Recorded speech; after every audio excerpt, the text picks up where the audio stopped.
Hello everyone, நான் Karthi and hello my dear JK squad. இன்றைக்கு தமிழ் சினிமாக்கு மட்டுமில்ல உலக சினிமாக்கே மறக்க முடியாத ஒரு சோகமான நாள். இயக்குனர் இமயம் பாரதி ராஜா தன்னுடைய 84வது வயதுல உயிரிழந்திருக்கிறார். பாரதி ராஜா என்ற பேருக்கு அறிமுகம் தேவையில்லை என்று நான் நினைக்கிறேன். ஸ்டூடியோல முடங்கி கிடந்த தமிழ் சினிமாவை கிராமத்து மண் வாசனை மாறாம வெளிப்புற படப்பிடிப்புக்கு கொண்டு போன பெருமைக்குரியவர் பாரதி ராஜா தான். தன்னுடைய படங்கள்ல என் இனிய மக்களே என்று சொல்லி எல்லாருடைய மனசையும் தனக்குள்ள வசப்படுத்தினவர் தான் பாரதி ராஜா. தேனி மாவட்டத்தில் அல்லி நகர்ல பிறந்தவர் தான் பாரதி ராஜா. சின்ன வயசுல பாரதி ராஜாவுக்கு நாடகம் மேல பயங்கரமான ஆர்வம் இருந்திருக்கு. இவற்றை இளம காலத்துல வாழ்க்கை ரொம்ப கடினமாவே இருந்திருக்கு. தன்னுடைய இளமை காலத்துல பெட்ரோல் பங்க்ல வேலை செஞ்சு கொண்டு கிடைக்கிற மேடை நாடகங்கள்ல நடிச்சு கொண்டும் சினிமாக்கான வாய்ப்புகளை தேடி போராடி கொண்டு இருந்திருக்கிறார். இப்படி சினிமால சாதிக்கிற கனவோட சென்னைக்கு வாரார் பாரதி ராஜா. இவற்றை கடினமான உழைப்பாளையும் அந்த காலத்துல தமிழ் சினிமாண்ட முன்னணி இயக்குநர்களாக இருந்த புல்லையா புட்டண்ணா கனகல் போன்ற இயக்குநர்கள்ட்ட உதவி இயக்குனரா பணிபுரிந்து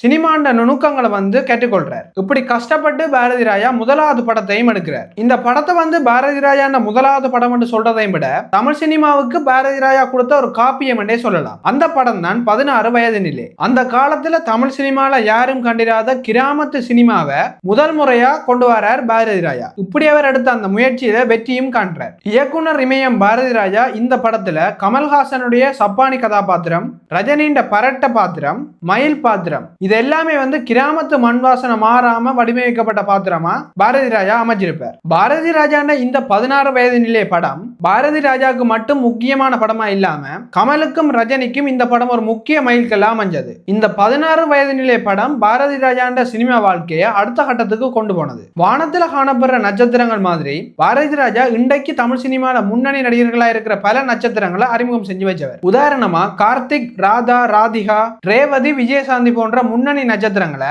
தமிழ் சினிமாவுக்கு அறிமுகம் செஞ்சு வச்சது பாரதி ராஜா தான். இது மட்டும் இல்ல, பாரதி ராஜாண்ட திரைப்பள்ளியில இருந்த உதவி இயக்குனரான பாக்யராஜ், மணிவண்ணன் போன்ற இயக்குனர்கள் அதுக்கு பிறகு வார காலகட்டத்தில் தமிழ் சினிமாண்ட முக்கியமான இயக்குனர்களா உருவெடுக்கின. பாரதி ராஜாண்ட படைப்புகள் எல்லாம் கால ஓட்டத்தில் அழியாத காவியமா இன்றைக்கும் இருக்குது. இவர் படைச்ச படைப்புகள்ல முக்கியமான படைப்புகளா கருதப்படுறது முதல் மரியாதை, கிழக்கு சீமையிலே, வேதம் புதிது, கருத்தம்மா போன்ற படைப்புகளை சொல்லலாம். அதுலயும் நடிகர் திலகமான சிவாஜிய முதல் மரியாதை படத்துல யதார்த்தமான பாத்திரத்துல நடிக்க வச்சிருப்பார் பாரதி ராஜா. அந்த படத்துல வயது கூடின சிவாஜிக்கும் வயது குறைந்த பெண்ணுக்கும் இடையில இருக்கிற அன்பை மிகவும் அழகான ஒரு கவிதையா காட்டியிருப்பார் பாரதி ராஜா. இவற்ற படங்கள்லயே எனக்கு பிடிச்ச படம்டா அது கிழக்கு சீமையிலே தான். ஏனென்றா அந்த படத்துல அண்ணன் தங்கைக்கான உறவை தென் மாவட்ட மண் வாசனை மாறாம சொல்லியிருப்பார் பாரதி ராஜா. இந்த படத்துக்கு இசையமைச்ச இசை புயல் ஏஆர் ரஹ்மான் பாடல்கள் எல்லாருக்குமே பிடிச்ச பாடல்களா அந்த காலத்துல மாறுது. இப்படி இந்த காலகட்டத்துல பாரதி ராஜாவுக்கு கிராமத்து கதைகளை மட்டும்தான் எடுக்க தெரியும்னு சொல்லி விமர்சிச்ச ஆக்களுக்கு சிகப்பு ரோஜாக்கள் என்ற ஒரு த்ரில்லரான படத்தையும் எடுத்து எல்லாரையுமே வியப்புக்கு ஆளாக்கினார். அதோட டிக் டிக் டிக் என்ற ஒரு சஸ்பென்ஸ் த்ரில்லர் படத்தையும் எடுத்து அதிலையும் வெற்றி கண்டார் பாரதி ராஜா. அந்த காலத்துல ஹீரோ மட்டும்தான் லீட் ரோல்ல நடிக்கணும் என்ற ஒரு கருத்தையும் முழுமையா மாற்றினதும் இவர் தான். அதோட வெள்ளை நிறமான பெண்கள் மட்டும்தான் ஹீரோயின் கதாபாத்திரத்தில் நடிக்கணும் என்ற கருத்தையும் முழுமையா தன்னுடைய படைப்புகள் மூலம் மாற்றினவர் பாரதி ராஜா. எப்படி பாரதியார் பெண் விடுதலைக்காக தன்னுடைய படைப்புகளை கொடுத்தாரோ அதே மாதிரி பாரதி ராஜாவும் தன்னுடைய படைப்புகள் மூலம் பெண் விடுதலையை தைரியமா முன் வச்சார். இதுக்கு ஒரு எக்ஸாம்பிள் தான் கருத்தம்மா என்ற ஒரு படம். பாரதி ராஜா அந்த படங்கள் என்றாலே அதுல உள்ள பாடல்களும் இசையும் ரொம்பவே முக்கியமானது. இப்படி பாரதி ராஜாவும் இளையராஜாவும் இணைந்து பயணிச்ச படங்கள் எல்லாமே வெற்றியா தான் அமைந்தது. இப்படி அந்த டைம்ல இந்த ரெண்டு ராஜாக்களும் சேர்ந்துதான் தமிழ் சினிமாவை ஆட்சி செஞ்சிருக்கணும். இசை புயல் ஏஆர் ரஹ்மானுக்கு அவருடைய சின்ன வயசுலேயே வாய்ப்பு கொடுத்து அவற்றை கரியரை அடுத்த கட்டத்துக்கு கொண்டு போனதுல கிழக்கு சீமையிலே என்ற படம் முக்கியமான இடத்தை பிடிச்சது. இதே மாதிரி கவி பேரரசு வைரமுத்துக்கு தன்னுடைய படங்கள்ல பாடல்களை எழுத வாய்ப்பு கொடுத்து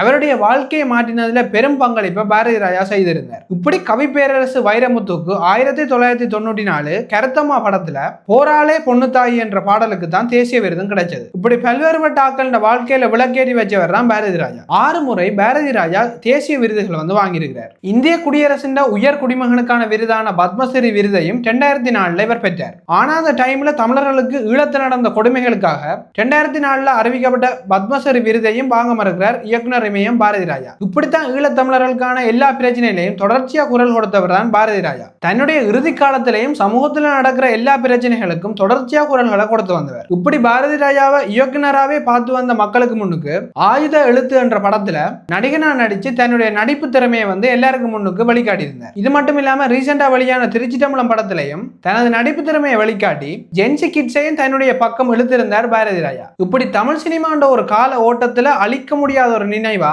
பாரதி ராஜா இருக்கிறார். தமிழ் சினிமாண்ட டைம் லைனை பாரதி ராஜாவுக்கு முன்னுக்கு பாரதி ராஜாவுக்கு பின்னுக்குன்னு சொல்றதுல எந்த சந்தேகமும் தேவையில்லை. இப்படி தன் வாழ்க்கையில பல்வேறுபட்ட சாதனைகளையும் பல்வேறுபட்ட நல்ல விஷயங்களையும் செஞ்ச பாரதி ராஜா தன்னுடைய மகன் இறப்புக்கு பிறகு ஆழ்ந்த சோகத்துக்கு உள்ளாகிறார். இதுக்கு பிறகு அவருக்கு ஏற்பட்ட வயது முதிர்ச்சி காரணமா நோயால பாதிக்கப்பட்ட பாரதி ராஜா தன்னுடைய 84 வயசுல இன்றைக்கு காலமாகிறார். இப்படி தான் வாழ்ந்த வாழ்க்கையை பாரதி ராஜா எங்களுக்கு ஒரு நினைவா விட்டு சென்றிருக்கார். இவ்வளவு நேரமே இந்த வீடியோ பார்த்த உங்களுக்கு இயக்குனர் இமயம் பாரதி ராஜா அந்த கதை உங்களுக்கு பிடிச்சிருந்தா லைக் பண்ணுங்க. அது மட்டும் இல்லாம ஃபேமிலி அண்ட் ஃப்ரெண்ட்ஸோட இதை ஷேர் பண்ணுங்க. நீங்க இன்னும் இந்த கார்த்தி ஜேகே யூடியூப் சேனலை சப்ஸ்கிரைப் பண்ண பார்த்து கொண்டு இருந்தீங்கன்னா சப்ஸ்கிரைப் பண்ணிட்டு பாருங்க. அப்பதான் நான் போடுற ஒவ்வொரு வீடியோஸையும் யூடியூப் அல்கோரிதம் உங்களுக்கு கொண்டு சேர்க்கும். அடுத்த வீடியோல நாளைக்கு பார்ப்போம். பாய்.